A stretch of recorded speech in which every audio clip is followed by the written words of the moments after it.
Stewarts Creek High School, are you ready? Okay, let's roll. Stewarts Creek High School, your time begins now. We spent one morning at the 9/11 Memorial. The large missing piece in the ground, beautiful trees and fountains, heartbreaking names and stories.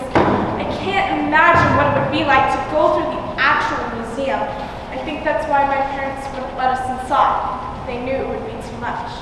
8:14 a.m. Flight 11 is hijacked. I've never been in an airport where I didn't have to take off my shoes, empty my bags into a bin, and watch people get scanned and stopped randomly in line. 9:03 a.m. Flight 175 crashes into the World Trade Center. My grandma always gets stopped in security because they think we hid something for our friends at grandma. 9:59 a.m. The South Tower collapses. You get to the airport 4 hours before your flight departs. Security takes so long. If you ever ask why, there's a simple answer. 9/11. 10:07 a.m. Flight 93 crashes into Shanksville, Pennsylvania. I knew big towers fell, planes crashed, and that my parents' college classes were canceled. 10:29 a.m.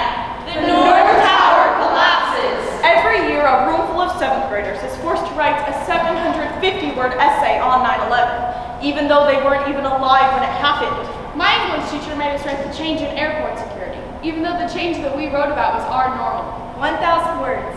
That's how many I needed for the essay about the event that happened 5 years before I was born, when I was never invested in, and one I never really understood. 7:30 p.m. Members of the House and Senate gather at the Capitol and sing, 9/11 is like a box my English teacher would pull out every September that holds the same prompt for the same essays we write every year. 9/11 is like that old box of Christmas decorations in your attic. You take them out and they help you remember everything that's happened, but you don't really think about it again until that same time next year. My English teacher tells the same stories. Our parents tell the same stories. Everyone tells the same stories. What would we discover if we told the stories of the people who were there that day? Hi, I'm Linda Murphy, traffic reporter for WPIX-TV. I had 14 hits morning. People still remember me as the Chopper Chick. The sunrise that morning was incredible. We actually commented about how beautiful the World Trade Center looked, reflecting this gorgeous red, crimson sunrise like you've never seen. It was the perfect fall day. A little touch of autumn in the air. One of those back-to-school September days, full of possibilities. And in its own way, a new beginning. The sky was so pure, the air was so crisp, everything was perfect. It's like the air was scrubbed clean. A really nice morning weather-wise. As pilots, we say, clear blue 22. When it's blue skies, not a cloud in the sky. One of the prettiest days I've ever flown. Not a cloud in the sky. It was crystal clear. One of the most gorgeous days of the year. The sky was extraordinarily blue. So blue. Deep blue. Deep, deep blue. Cobalt blue. Cerulean blue. The bluest of blues. It was one of those days that you wish you could put in a bottle. My reading glasses were in need of repair.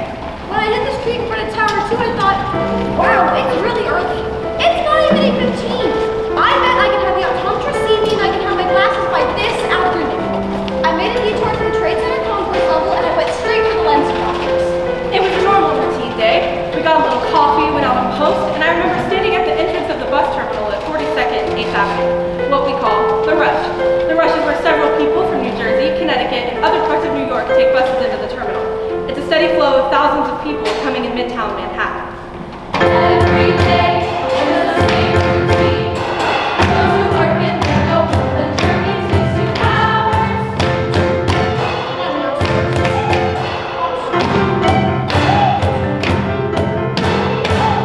You get on the elevator and you go to the 78th floor. The Sky Lobby. From there, you get onto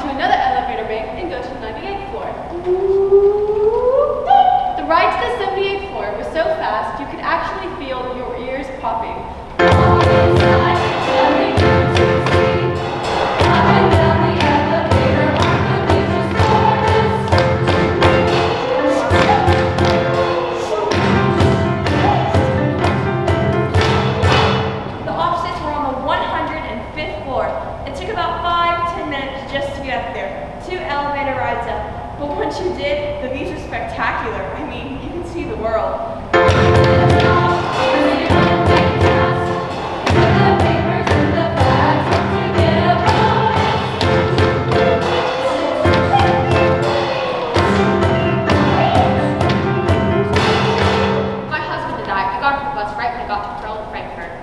Walk up the Brooklyn Bridge coming down, and at City Hall Park, we would say goodbye. He would go to his place, and I would go to the Trade Center. The weather was so beautiful. You had a really happy feeling. I turned to him and smiled.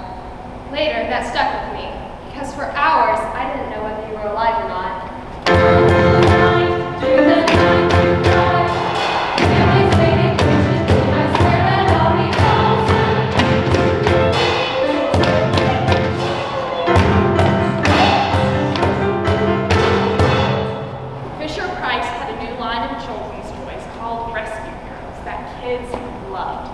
They wanted a New York City firefighter, and they wanted to call him Billy Blazes. They wanted to do a big press conference and introduce this new rescue hero to the world. I was scratching my head at the executives, and I said, 911 is the emergency phone number in New York City. Why don't we have a 911 day in New York? So on 9/11 at 9 o'clock in the morning, every TV station in New York City was waiting for me at the Rockefeller Center to introduce this new rescue hero.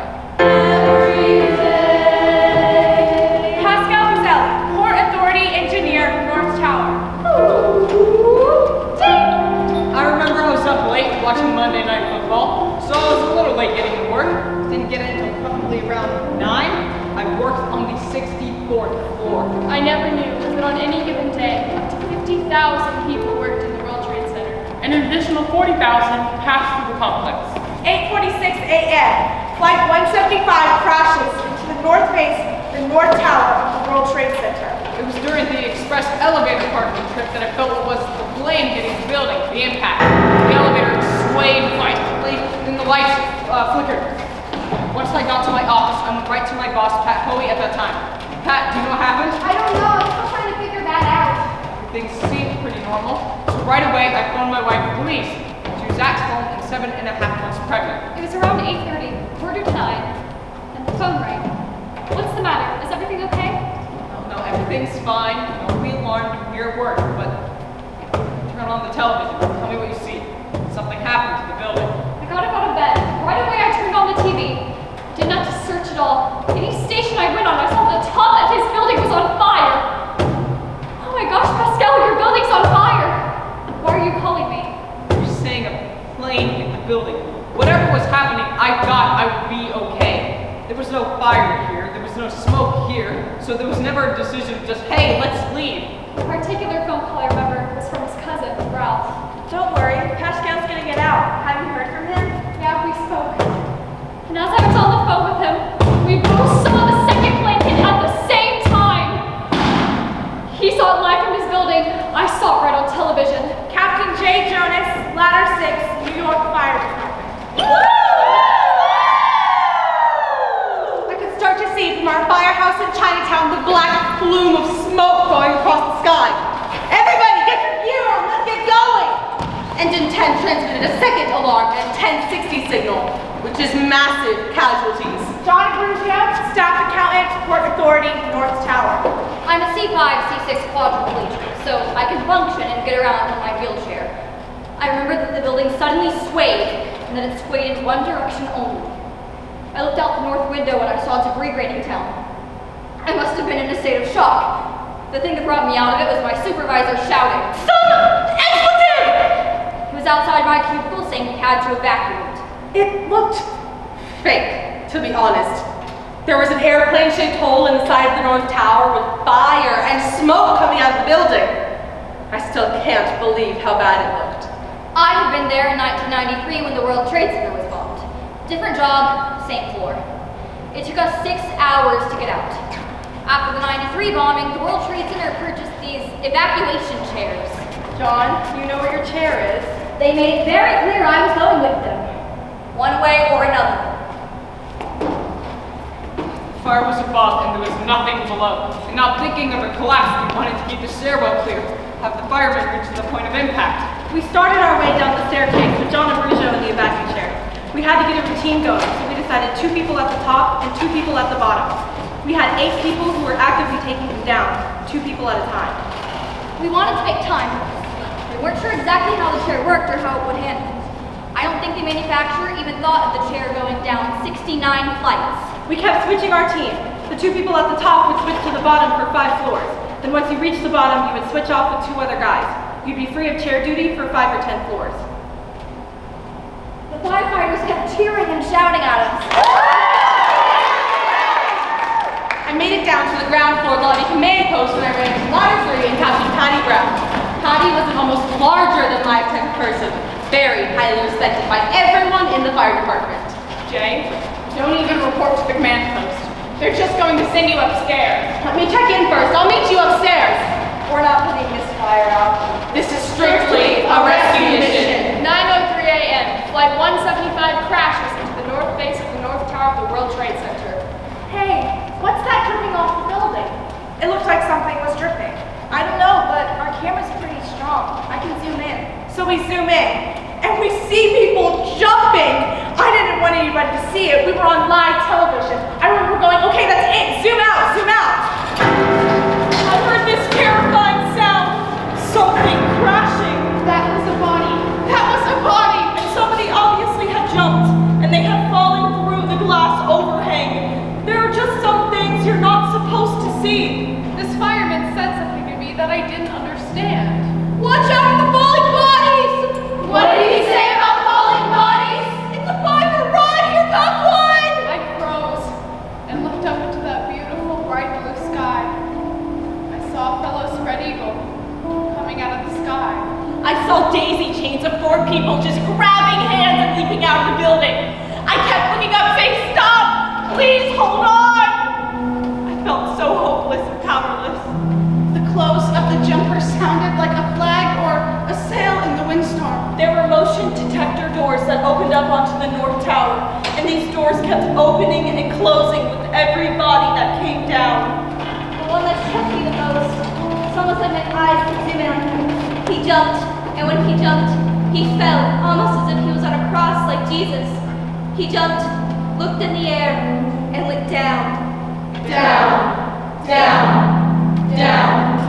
I've been in this business for 36 years. I've done everything under the sun. I've been involved in gun battles and I've had partners that were killed, but I never felt as I did that morning. You couldn't yell at these people and ask them to stop! Or make them stop! I never knew that approximately 200 people jumped from the towers, accounting for 1 in 15 total deaths from the attack. I ran down to engine 10 at the base of the World Trade Center, and I saw this firefighter that I could recognize.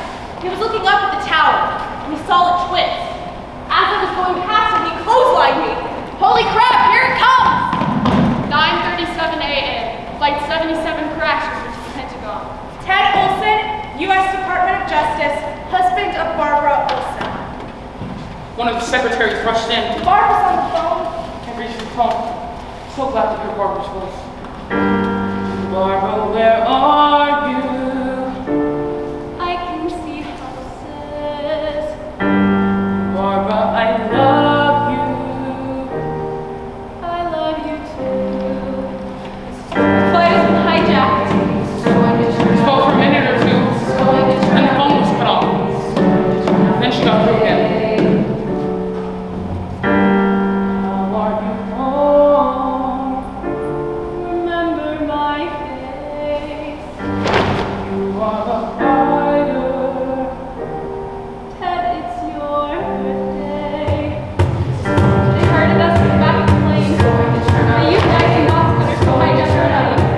Plane is still flying. Going to hell. The flight is still there. She sounded calm on the phone. She's on the hijacked plane. She's never coming home. She sounded very calm. I tried to reassure her that I thought everything was going to be okay. I was pretty sure everything was not going to be okay. I reached out to my friends in the Department of Justice to alert them that another plane had been hijacked. I slowly started to come to the realization what had happened to the plane to New York was going to happen to her flight. American Airlines Flight 77, we see it right there on the screen. see one blip. Blip. Two blips. Blip, blip. Radar only. Blip, blip, blip. She's not okay.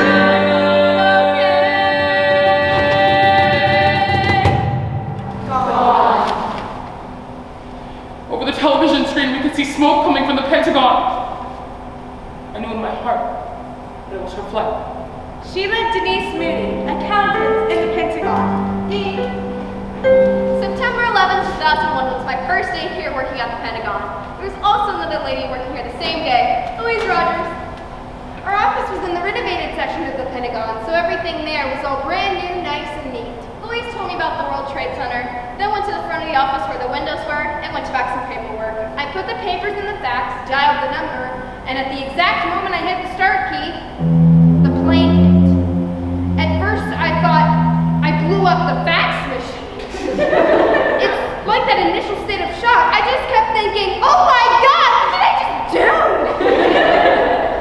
But then I realized it was me. A burst of hot air hit my face, and the burst was so strong it forced me to close my eyes. When I opened my eyes, the building was shaking. There was debris and things falling from the ceiling. The ceiling opened up, and I was covered in some liquid. To this day, I don't know what it was. Well, I smell jet fuel, and believe me, being around the Air Force for 30-something years in one way or another, I know jet fuel when I smell it. The emergency power came up and the lights came on, and I turned to fellow firefighter Billy Burke. What was that? Billy, you go to the south and I'll take the north. We'll meet back here. I couldn't see anything out my window. All I saw was white dust pressed against the glass. We met back at the stairway, and I expected Billy to tell me something happened with our building. With a straight face, he looked at me and said, South Tower's collapsed. 9:59 a.m. South Tower collapses. My mind was exploding. I knew from all my studies that a high-rise building had never collapsed before. And now the sister one to the one I was in had collapsed. You start doing the math. I had this terrible feeling. We're not gonna make it out of here. We're on the 27th floor. We're in no man's land. I wonder how many firefighters have already died. That's it. This is no longer a mission for us. If that one can go, this one can go. We need to get out of here. We've got to go back down now. We can't all play for nothing. We made it to the 20th floor, and I remember hearing a rumble. We knew we had to get out of there and not stop for anything. We made it out the West Street entrance, and there was guys everywhere.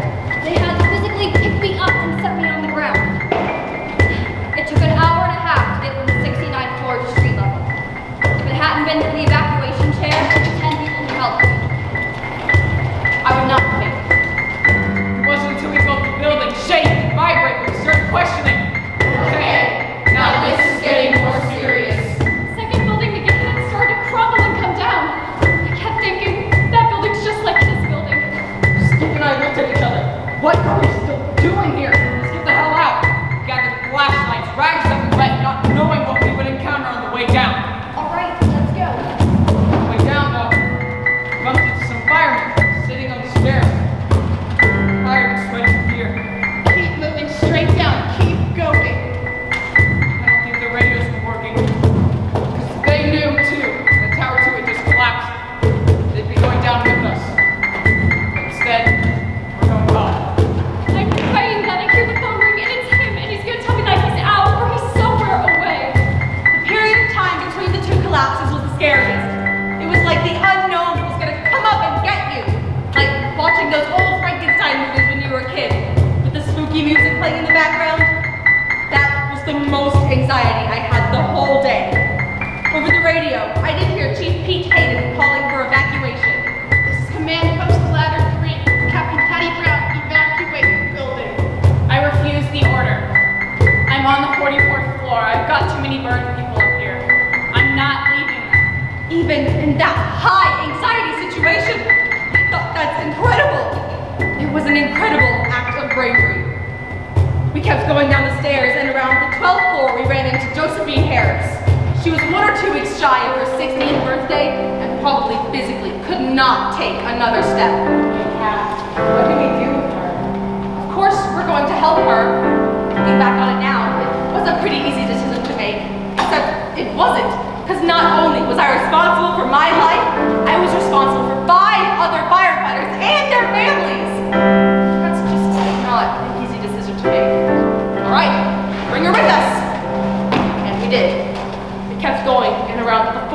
Josephine Harris, fell to the floor. Leave me here. We are not going to leave you. I never knew that until 9/11, the highest building to collapse was 25 stories. 10:07 a.m. Flight 93 crashes outside of Shanksville, Pennsylvania.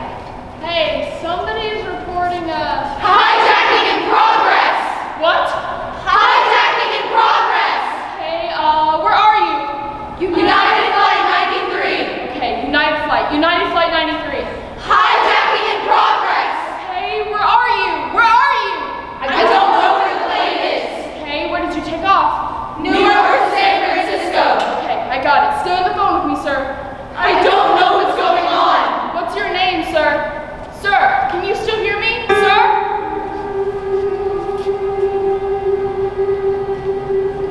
Dina Burnett, wife of Flight 93 passenger Tom Burnett. The phone rang, and I saw from the caller ID that it was Tom's cell phone. I was relieved, thinking that if he was on his cell phone, he was at the airport somewhere, it was fine.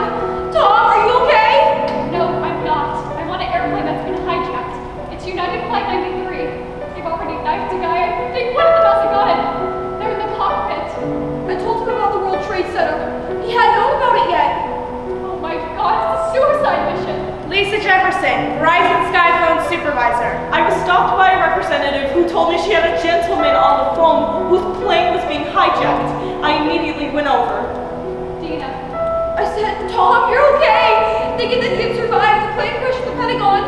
He said, they just hit the Pentagon. I could hear people talking and spreading the news in the background. And I could hear them gasping as though they were surprised and shocked. Tom came back on the phone. I'm putting a plane together. We're going to take back the airplane. Who's helping you? Different people. Several people. There's a group of us. Don't worry. We're going to do something. I'm going to call you back. And he hung up. Elizabeth Glick, wife of Flight 93 passenger Jeremy Glick.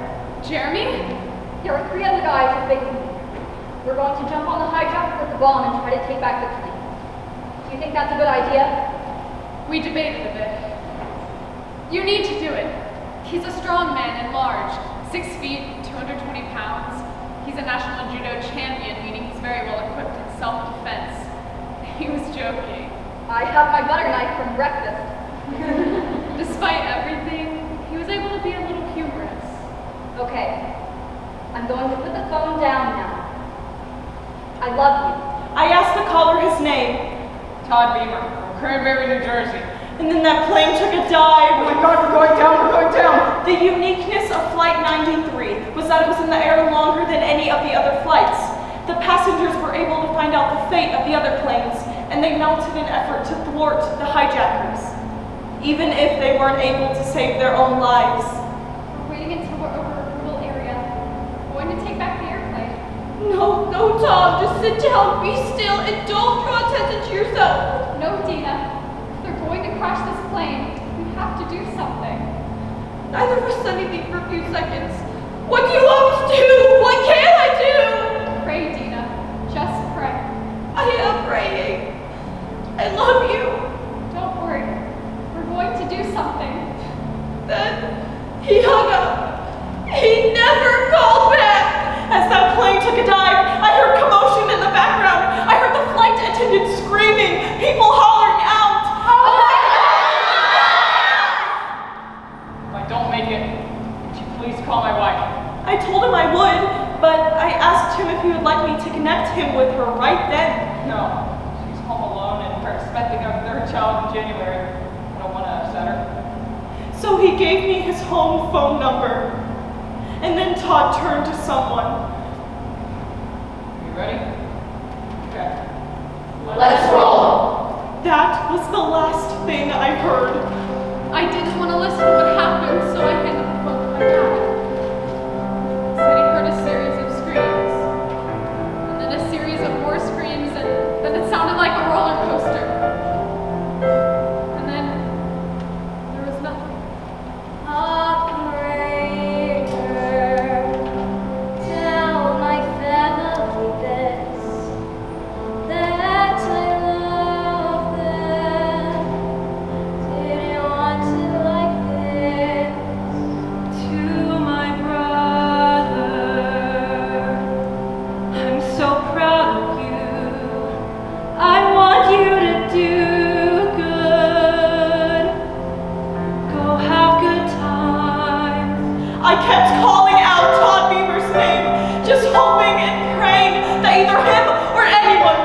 pick up that phone, and then someone touched my shoulder. Lisa, that was their plane. We can't release now. I held on to that phone for an additional 15 minutes, praying for an answer.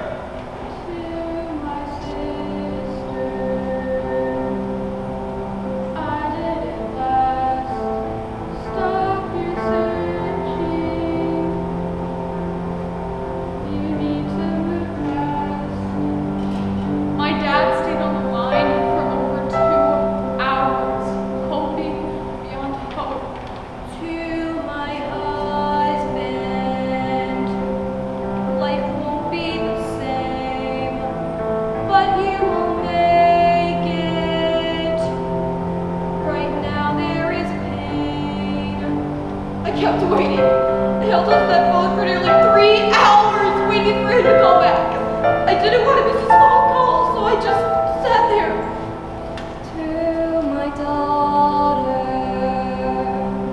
Mommy was brave, and I will hold you again one day. I never knew that an attendant boiled water to throw on the hijackers. I never knew that over 1,000 text messages were sent from the passengers of Flight 93. Now I know that all passengers died on Flight 93. The intended target is still unknown. I was in Chinatown when the tower collapsed. 10:29 a.m. North Tower collapses. The floor started to have wave-like ripples in it. All of a sudden, the building started to shake violently. I must have dove down 5, 6 feet of stairs. I put myself right into a corner and curled up basically in a fetal position. I could hear people loud above me. It was so loud, like boulders or whatever, a freight train type of noise. In that split second, I thought the wall I was laying against was gonna crack open. That was decimating. So eerie, like nails on a chalkboard. The loudest sound I had ever heard. I can't even give you an analogy. Like 6 or 8 subway cars pulling into the station at the same time. Like 1,000 freight trains had crashed. Like an incoming missile. Like an avalanche. Like a giant chandelier, all the glass breaks. Like 30,000 jets taking off.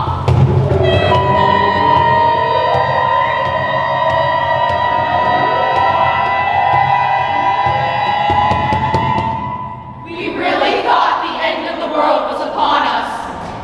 It was like that hush afterwards. That hush that comes over a city with major snowfall. It's like when you walk out after a snowstorm. That calm and peace, that's what was moments later. It's quiet, except for one thing, the path alarm. The pass alarm. It's this really shrill sound that means a firefighter is down, injured, or motionless. All you could hear them going off over and over and over again. You couldn't tell where they were coming from. Beep, beep, beeping sounds were coming from everywhere. You never knew where they were coming from. All you heard was a lot of them going off. It sounded like a freight train, like rumbling thunder. I remember swallowing the smoke and it was like those gray woolen socks. All the paper from the towers covered nearby fire escapes. Everything was on fire. It was like a movie set. I called ring and it was one of Pascal's aunts. And as I was on the phone with her, I started to see his building change. Something was changing about it. The smoke started to get blacker and bellow out more. I saw the antenna booth. And then I knew. This is it. His building is now going. Found myself free falling. Felt this wind, this abrasive wind, seeing stars. When I woke up, hit some bumps on my head. I looked up, could see a clear sky. sky. I spoke with the baby 25 minutes before that, so I knew there was no way she made it down from the 64th floor with a whole lot of people. I kept screaming no. No, no, no, no! Every ounce of energy drained out my body. I collapsed to the ground, screaming uncontrollably. Watching it come down with me. My baby will never know her father. She'll never get to meet him. I couldn't take it anymore. I went outside. Standing in my car on the other side of the world. Standing in my car as I lose the father to my baby girl. I don't know what was worse. Being outside on a gorgeous day, where there are September flowers and birds chirping, or being inside with the horror, watching that, standing in my garden, there's no way he made it down. Standing in my garden, he'll never save me now. What do I do now?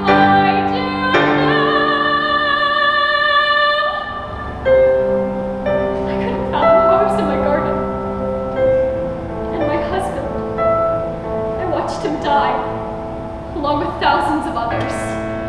Standing in my garden, I'm trying not to cry.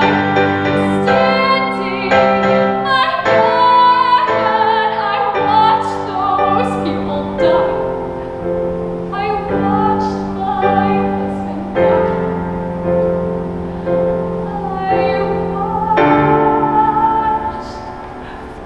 All the air that was in the building was being compressed, creating tornado-like winds in the stairway. Because getting battered by debris, it was like 30 people were punching you at the same time. We covered up and waited for what we thought was our demise, but for us, it didn't come. The scary feeling, the anxiety that I had between the collapses. Once the collapse started, it went away. I felt very much at peace. Whatever was coming for us was on its way. And then, just before it got to us, it stopped. Someone was watching over us that day. We have no broken bones and we have no scars. We're trying to figure out what's happening. We're alive, we're coughing and gagging. And we have very limited visibility. I can see walls of steel twisted around a stairway that's still intact, but filled with debris. There are no lights. Can somebody hear me? Walked beneath the weight. Can somebody hear me? I thought that I was dead. Can somebody hear me? I gasped for air. Please take me from this place. I was on the 22nd floor when the building collapsed. Now I was on the 4th. I felt 18 floors. I saw firemen below me searching the rubble, and I started calling out for help. Somebody hear me, it's just a normal day.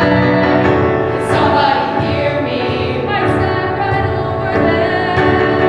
Can somebody hear me? I felt it ring and there was no escape. I sent out a mayday message. Mayday, mayday, mayday! This is ladder 6. We're in stairway B and we're trapped. Okay, we got you recorded. Guys will be coming soon. Somebody save me. Can somebody save me? When will this torture end? Can somebody hear me? If there's a God, I'm begging for your grace. We gave them a focal point. Ladder 6 is trapped. Go get them. That was the mission. They asked how I got into the building. We came in through the glass door. Stairway B is your first left. You can't miss it. When I said that, there were about 100 firefighters ready to go. But when I said glass doors, there was a collective sigh. Because there wasn't a piece of glass intact for another 20 blocks. Can somebody, somebody, somebody, can somebody, somebody, somebody, can somebody, somebody, somebody, can somebody hear me? from my neighbor, Cliff Stobner. This is Rescue 3 to Ladder 6, Captain J. Jonas. This is Cliff. Where are you? I'm coming for you, brother! I'm coming for you! People kept coming over to the house. The phone kept ringing and ringing, but I didn't want to talk to anyone unless it was him on the other end. I could start to see a ray of light hit the stairway. I looked up, and I could see a sliver of blue sky. Guys, there used to be 106 floors above our heads, and now I could see sunshine. This might not be as bad as we thought. We found an area where we could breach the wall, and we did! We still had Josephine Harris with us. I told one of the rescuers about Lieutenant Rochola in Ladder 5. They're on the 12th floor. Why the look? You'll see. There was no 12th floor.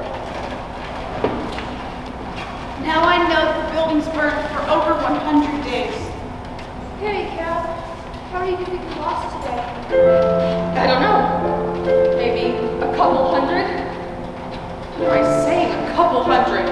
Prior to that, our biggest life loss in a fire was 12. And here I am saying a couple hundred.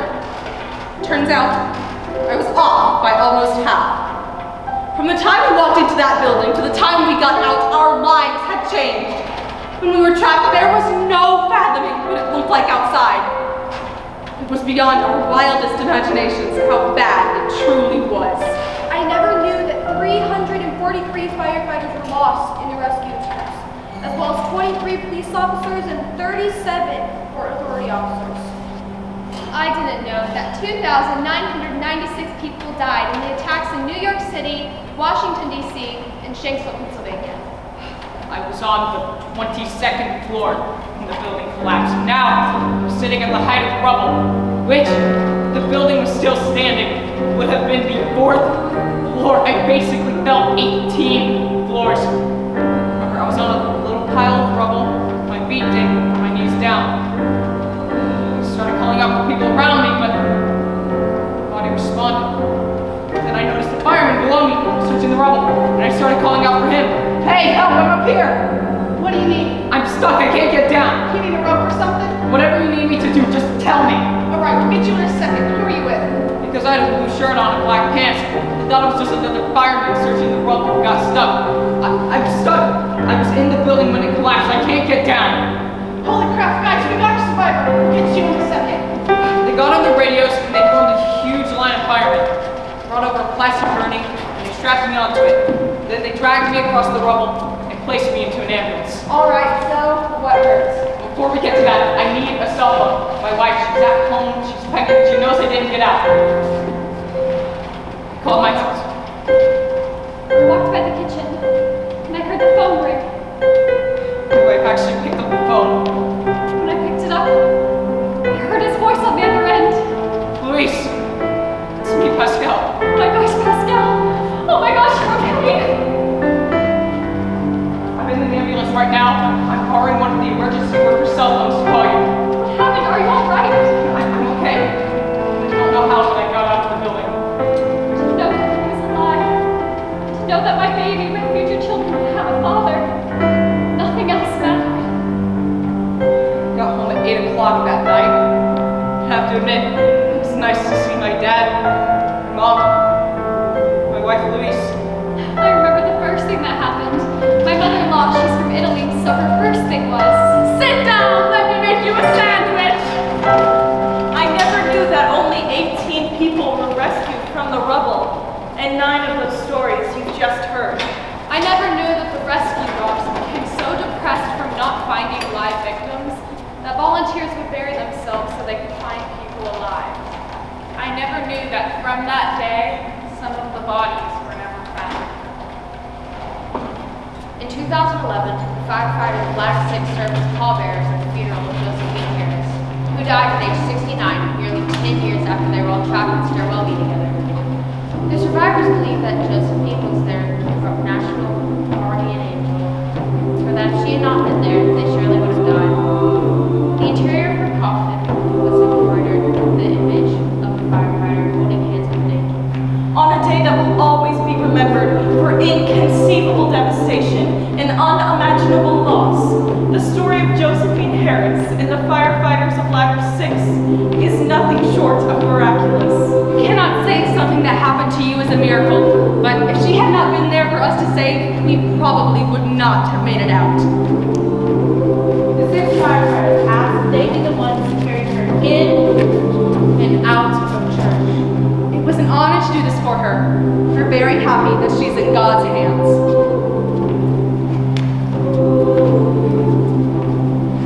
Every time I look at the clock, it seems to be 9/11 again. It just happens like that. If there's ever a blue sky and I compare it to the morning of 9/11, I don't think of it as an anniversary, because when I think of the anniversary, I think of a happy time. I think of it more as a time mark. There's no escaping it. Say, oh my gosh, you're so lucky. Look at what you survived. You didn't feel lucky. You felt guilty. I don't want people to look at me and think, oh my God, you're so lucky. You're the luckiest man in the world. God has a plan for you. What's next? For years he couldn't find out what that plan was. I don't know what that plan is, but I do know I'm going to be the best husband, father, son that I can be. That's how I'm going to live my life. I don't think there will ever be a day when I'll forget about the events of 9/11. the sky in September can be particularly. When you look at a sky like it was on 9/11, you see that it's the same clear blue sky. The light is different than the light in the summer. I said it's such a 9/11 sky. We survive through our daily things, but you're always a part of 9/11. It's like a mural that we all contribute to. No matter if you weren't born then or you weren't there, we are all a part of 9/11. We are all part of 9/11.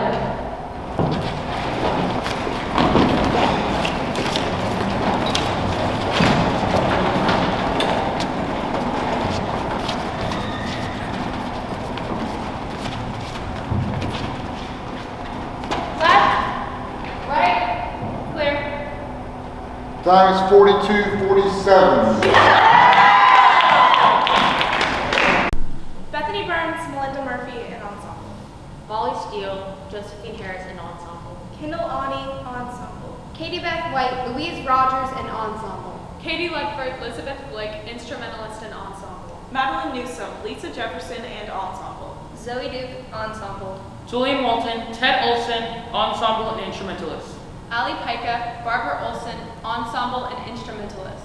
Jordan Chambers, Pascal Pizzelli, Todd Beamer, and ensemble. Caitlin Hare, Louise Gazzelli, ensemble and instrumentalist. Emma Hamblin, ensemble. Emily Wilson, music director, instrumentalist, and ensemble. Sam Dedrick, John Abruzzo, Jeremy Glick, composer, instrumentalist, and ensemble. Madeline Fashieski, composer, instrumentalist, and ensemble. Giselle Cianci, Gita Burnett, and ensemble. Arabella Cianci, ensemble. Haley Bouvet, ensemble. Talman Sally, Jay Jonas. Paige Hall, John Shaw, and ensemble. Hope to Hannah, Billy Burke, and ensemble.